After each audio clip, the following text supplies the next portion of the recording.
이제 사람들이 더 이상 조정래대로 이영훈대로 그렇게 봐주는 게 아니에요. 이 둘 중에는 반드시 선택이 필요하다.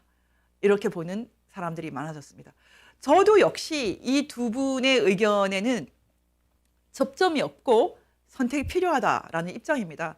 하지만 제가 하나 정도는 코멘트하고 싶은 게 있는데요. 제가 설명을 좀 더 해가면서 얘기를 하겠습니다. 지금 이 반일 종족주의든 아니면 그 항일 근본주의든 이 문제, 이영훈 교수님이 주장하는 반일 종족주의, 그리고 지금 이 조정래 그 사단이라고 하죠. 조정래, 임헌영 등등의 그 입장에 서 있는 사람들, 한국 지금 좌파들이 서 있는 입장은 항일 근본주의죠. 그 대목에서 북한과도 연결되어 있는 그런 지평인데, 이것이 접점이 없고 선택을 해야 되는 그런 상황이라는 것에 대해서는 제가 기본적으로 인정을 합니다. 하지만 제가 여기에 한 가지를 보태고 싶어서 몇 번 이제 강의를 했던 그래프를 한번 다시 해설을 하고 싶어요. 제가 지난번에 일본에 대해서 강의를 할 때 근대 100년의 한일 갈등이라는 그런 표를 하나 보여드렸습니다. 제가 일본에 대해서 몇 차례 강의를 했는데 근대 100년의 한일 갈등, 이 그래프를 여러분이 다시 한번, 이 표를 다시 한번 봤으면 좋겠습니다.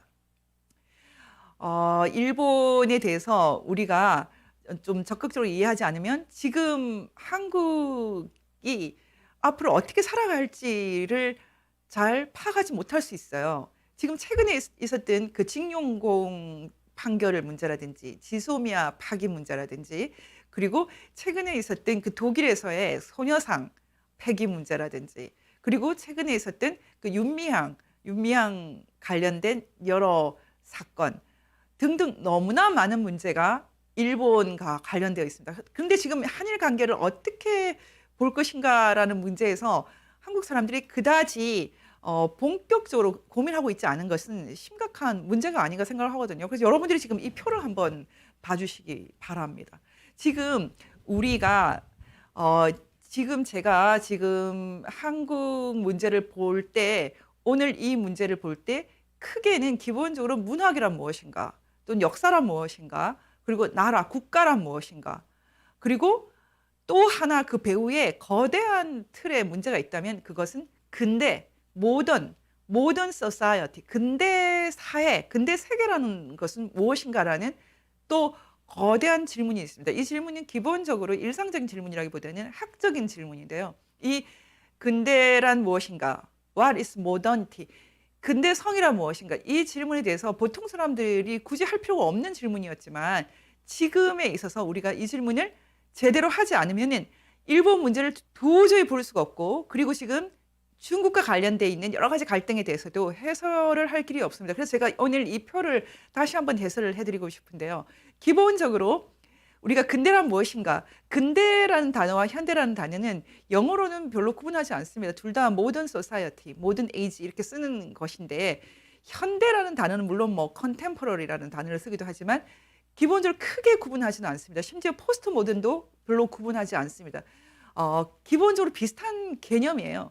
하지만 굳이 구분을 한다면 1948년 또는 그 전에 1945년 2차 대전이 끝난 시점부터 1948년 전 세계적으로 세계 인권 선언이 선포되었던, 모든 인간은 천부 인권을 갖고 있다라는 이 세계 인권 선언이 선포되었던 이 1948년이 그 인류 역사의 진정한 의미에서 근대 2, 현대의 개막을 알렸다라고 볼 수 있습니다. 그리고 지금에 있어서 우리가 포스트 모던이라고 하는 것도 이 모던 2, 현대의 연장선에서 보는 것이 더 맞습니다. 그렇다면 1948년이라는 것은 대한민국 입장에서는 건국을 했던 시점이기 때문에 이스라엘이라든지 한국, 일본은 1947년에 현대 헌법이 만들어졌고, 그리고 중국 1949년에 중국 공산당이 최종적으로 승리를 했기 때문에 이 1947년, 48년, 49년 이 언저리는 동북아시아에서 새로운 국가가 형성됐던 아주 중요한 연대기입니다. 그래서 이 1948년을 기점으로 우리가 현대라고 보고 모던 2라고 본다면, 여러분이 지금 일단 왜 지금까지 이렇게 심각한 혼란이 지속되는가를 해석할 때 이 현대의 기점을 한번 이해를 하고 보면 새로운 것이 보입니다. 말하자면 이영훈 교수와 조정래 이 두 사람, 조정래 작가 두 사람의 그 건너올 수 없는 강은 1948년에 대한 해석 때문이거든요. 1948년에 대한민국이라는 나라가 건설된 것에 대해서 조정래 작가는 중요하게 생각하지 않는 것입니다. 오히려 불쾌하게 생각하는 것입니다. 이영훈 교수님은 1948년 8월 15일에 한국에 탄생한 대한민국이라는 나라는 정말 반만년 역사에서 가장 위대한 나라고 가장 기쁜 소식이다. 이렇게 보는 입장이죠. 이것은 마치 하늘과 땅 차이처럼 큰 겁니다. 그렇다면 이 두 분을 어떤 식으로 화해시킬 수 있을까요? 저는 애초에 화해는 안 된다고 생각합니다. 그렇다면 여러분이 이 둘 중에 선택이 주어진다면 어떤 것을 선택할까? 이것을 위한 가이드를 위해서 제가 조금만 설명을 더 하겠습니다. 그러면 다시 근대 원으로 오겠습니다.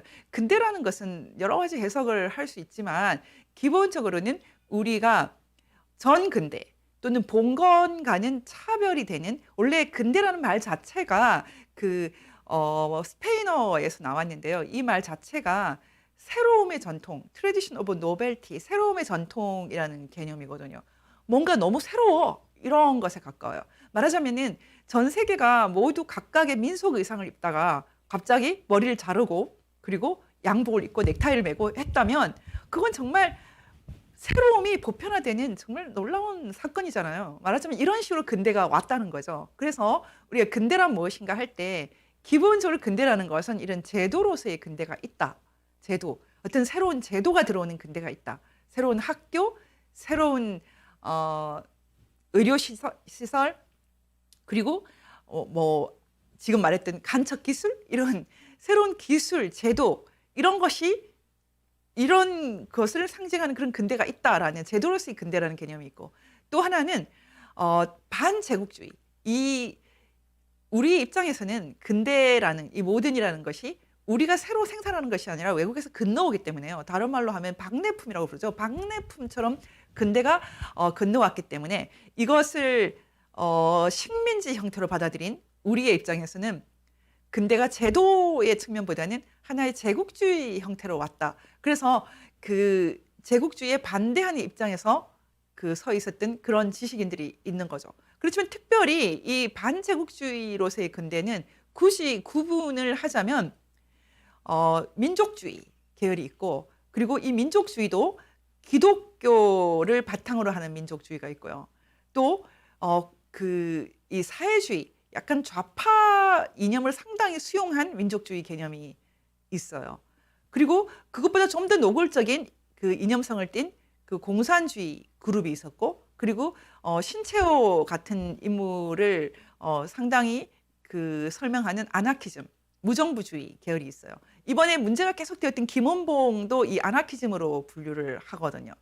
말하자면 이분들을 이 계열을 모두 다 묶어서 굳이 얘기한다면 독립운동가라고 할 수 있어요. 독립운동가인데 이승만 대통령처럼 해외에서 하와이나 미국을 배경으로 했던 그 독립운동가가 있고 또는 상해나 아니면은 중경 같은 데를 배경으로 해서 상당히 친중 성격을 띄었던 장개석과 함께했던 그런 이 민족주의 김구, 김규식 이런 계열이 있고요. 그리고 공산주의 형태를 띄었던 이들은 반제국주의보다는 공산주의 운동에 더 가깝다 이렇게 생각되지만 어쨌든 독립운동가로도 분류가 되는 심지어 박헌영도 포함되는 그런 계열이 있고요. 그리고 아나키즘 계열이 또 많이 있어요.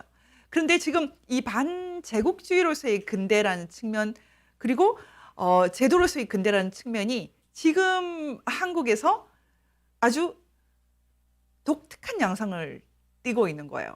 왜냐하면 보십시오. 대한민국은 이 중에서 기본적으로는 제도로서의 근대라는 측면을 상당히 이렇게 수용을 했거든요. 말하자면 일제시대 때 공부를 한 사람 아니면 일제시대 때 여러 가지 기술을 배운 사람 이런 사람들을 다 소중하게 생각을 하죠. 이런 것도 토착 외구라고 부르는데 이것은 무지한 일이죠.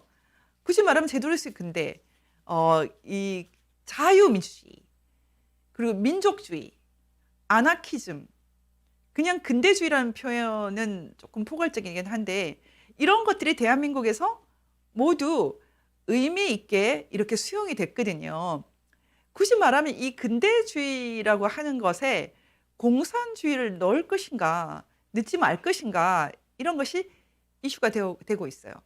근데 최근에 한국이 상당히 발전이 되고 그리고 사상의 자유가 넓어지면서 북한에서 특별히 북한 건국이라든지 북한 체제 유지에 크게 이렇게 기여하지 않은 이상은 공산주의 계열의 운동가도 독립운동가도 대한민국 체제 내에서 긍정을 하면서 받아주기 시작을 했거든요. 심지어는 뭐 박헌영이나 그 부인, 그 부인 그 주세죽 같은 사람들조차도 기본적으로는 이제 평가를 하기 시작하지 않았습니까?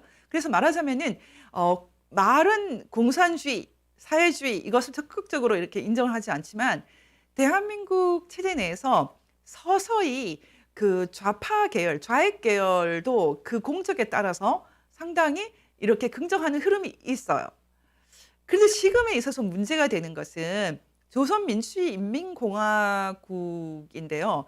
이 사람들이 말은 어쨌든 민족주의자, 공산주의자, 아나키스트들을 다 존중한다고 하는데 기본적으로 이 조선민주주의인민공화국은 이제는 박헌영 뭐 또는 소련파, 연합파 이런 심지어 공산주의자 아니면 조만식 같은 민족주의자 이런 뭐 또 아나키즘도 마찬가지입니다. 이런 사람들도 대부분 숙청이 되거나 아니면은 제대로 북한에서 적응을 못하고 살고 있는 경우가 많죠. 그렇지만 그럼에도 불구하고 지금 한국에서는 이상한 믿음이 지금 있거든요. 그것은 조선민주주의인민공화국 북한은 친일파를 다 청산했다.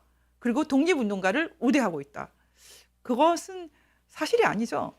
그렇지만 그럼에도 불구하고 이 흐름 때문에 복잡해져 있습니다. 지금 대한민국 1948년에 만들어진 대한민국은 제도로서의 근대를 긍정했다. 바로 이것 때문에 마치 친일파를 모두 수용했다. 이런 식으로 얘기하고 있거든요.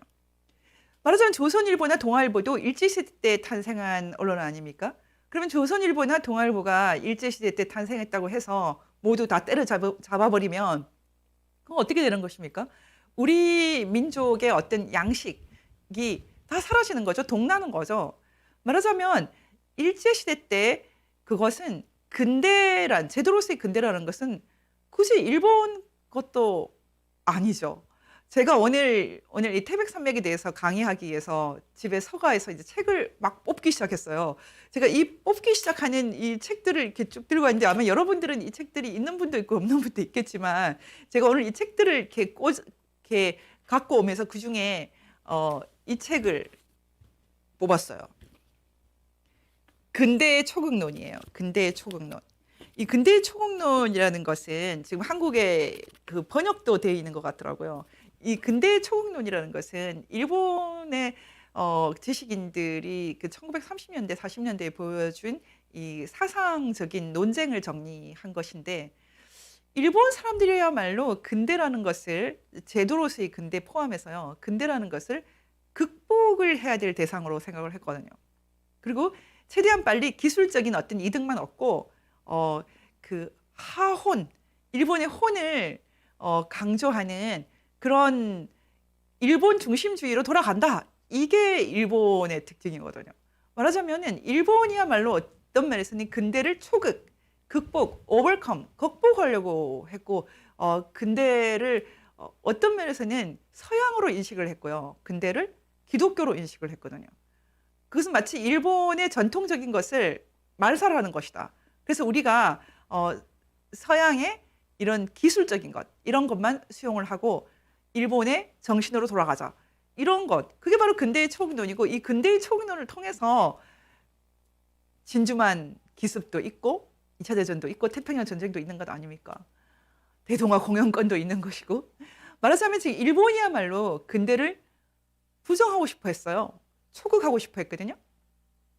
그런데 지금 우리나라의 어떤 근대적인 기반이 일본을 통해서 들어온 것만 가지고 이 역량 전체를 부정하는 거죠. 어떻게 일본에 유학을 하면은 다 친일파가 됩니까? 일본을 통해서 우리가 공부를 할 수 있죠. 미국을 통해서 공부를 하죠. 미국에서 공부하면 모두 미제국주의자가 됩니까? 그런 것은 있을 수 없는 얘기죠. 말하자면 인간 삶 속에 들어있는 어떤 보편적이고 매우 합리적인 어떤 그런 요소들을 모두 부정해 버린다면 그것은 지성적인 태도가 아니죠. 그건 생산적이지도 않고. 저는 이번에 그 진중권 씨가 조정래 작가에 대해서 아주 신랄하게 비판하는 것은 뭐 그 가족 중에 부인이 일본인이기 때문만은 아니라고 생각합니다. 어떤 면에서는 이런 식의 우리가 독일에서 공부하면 뭐 친독파가 되고 그런 거 아니지 않습니까? 말하자면은 그 인류 전체, 인간 전체에 소통되고 있는 어떤 지적인 유산 같은 것은 그것대로 의미가 있는 거거든요. 그것을 뭐 토착 왜구다 뭐 이런 식으로 얘기하는 것은 있을 수 없고요. 북한이야말로 일제 시대 때 만들어진 그런 수력 발전소라든지 비료 공장이라든지 이런 걸로 수십 년을 이렇게 지탱을 했던 그야말로 친일의 나라네요. 토착 왜구는 북한이네요. 그런 것은 모두 비지성적인 얘기일 것입니다. 어쨌든 지금 지금 한국에서 벌어지고 있는 이 서로 화해할 수 없는 두 흐름이라는 것은 이 제도로서의 근대, 합리적인 근대. 말하자면은 김제 평야나 아니면은 그 벌교 간척지나 이런 것은 일본 제국주의하고 관계없고 그것은 어떤 새로운 합리적인 정신에 의해서 불모지를 개척하는 것이다. 개간하는 것이다. 그래서 사람들이 좀 더 먹고 살게 하는 것이다. 실제로 우리나라가 경제사의 관점에서 보면 일제시대에도 계속 경제가 발전이 되지 않았습니까? 그것은 안병직 교수님이나 이용 교수님이 주장하는 내용이죠.